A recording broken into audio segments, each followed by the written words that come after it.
ಯಾವ strategies use ಮಾಡಲ್ಲ, ಯಾರ ಮೇಲೂ ದ್ವೇಷ ಇಲ್ಲ ಅವರಿಗೆ. ಅವ್ರ ಹತ್ರನೂ ಯಾರು ಜಗಳ ಆಡಕ್ ಹೋಗಲ್ಲ. ಎಲ್ಲ ವಿಚಾರದಲ್ಲೂ ಈಸ್ ಅ ಸೂಪರ್ ಮ್ಯಾನ್. ಎಲ್ಲ ವಿಷಯಗಳನ್ನ ಅರ್ಥ ಮಾಡ್ಕೊಂತಾರೆ. ಮಿಸ್ಟರ್ ಪರ್ಫೆಕ್ಟ್ ಒಳಗಡೆ. ಎಸ್, ಧರ್ಮ ಆಲ್ರೆಡಿ ವಾಸ್ ಲೈಕ್ ನಾನು ಹೋಗ್ಬಿಡೋಣ ಸಾಕು, ಆಗಲ್ಲ ನನಗೆ ನವಗ್ರಹ. ನನ್ಗೆ ಆಕ್ಚುಲಿ ಅದೊಂದು ಫೀಲ್ ಆಯ್ತು. ನನ್ ಮೇಲೆ ರೆಡ್ ಲೈಟ್ ಬಂತು, ಗ್ರೀನ್ ಲೈಟ್ ಬಂದಾಗ ನಂಗೆ ಖುಷಿ ಆಯ್ತು. ನಿಮ್ಮ ಪ್ರಕಾರ ಮನೆಯಲ್ಲಿ ಚೆನ್ನಾಗಿ ಆಡ್ತಿದ್ದಿದ್ದು ಯಾರು?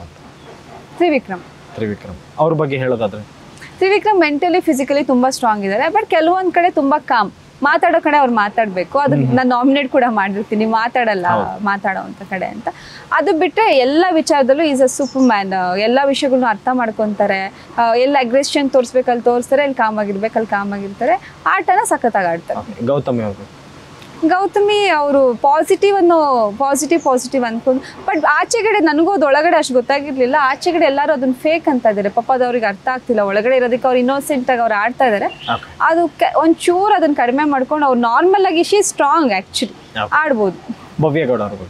ಭವ್ಯ she is also like very strong lady. ಒಳಗಡೆ ಎಲ್ಲ ಹುಡುಗಿರ್ಗಿಂತ Bhavya physically she is very strong and mind ತುಂಬಾ ಚೆನ್ನಾಗಿದೆ. ಧನ್ರಾಜ್ಗೆ ಅವ್ರದ್ದೇ ಆದ ಒಂದು ಟ್ಯಾಲೆಂಟ್ ಇದೆ. ಅಂಡ್ ಎಮೋಷನಲ್ ಪರ್ಸನ್ ಕೂಡ.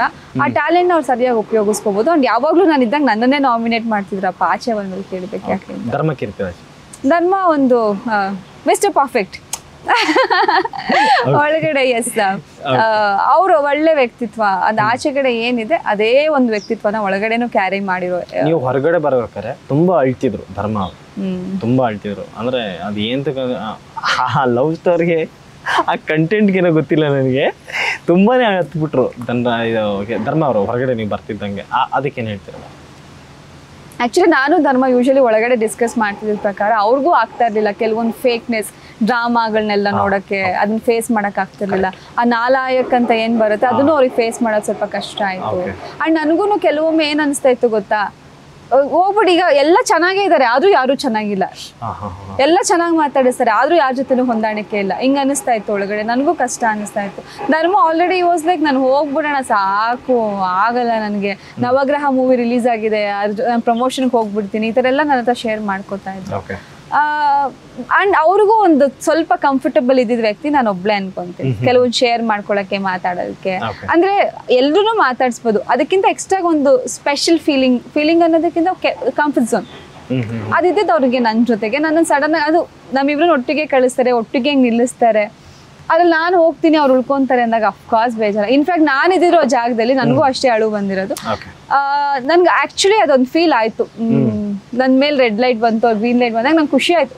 ನೋ ಪ್ರಾಬ್ಲಮ್, ಅವ್ರಿಗೆ ಅವಶ್ಯಕತೆ ಇದೆ ಈ stage, let him carry that, ಅದು ಉಪಯೋಗಿಸ್ಕೊಂಡ್ಲಿ ಅಂತ.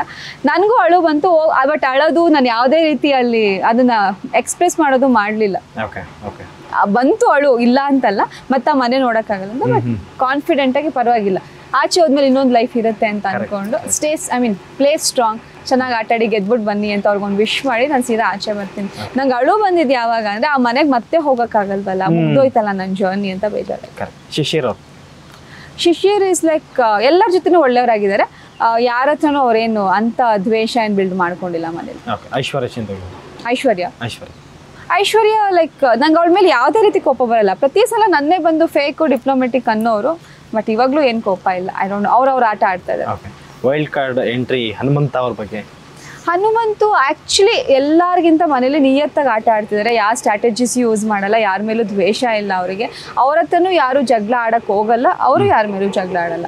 ಅವ್ರದ್ದೇ ಆದ ರೀತಿಯಲ್ಲಿ ಆಟ ಆಡ್ತಿದ್ದಾರೆ. ಈಗ ಬಿಗ್ ಬಾಸ್ ಅಲ್ಲಿ ಟಾಪ್ 3 ಕಂಟೆಸ್ಟೆಂಟ್ಸ್ ಅಂದ್ರೆ ಯಾರು ಬರ್ಬೋದು ಮ್ಯಾಮ್ ನಿಮ್ಮ ಪ್ರಕಾರ? ವಿಕ್ರಮ್, ಧರ್ಮ, ಭವ್ಯ.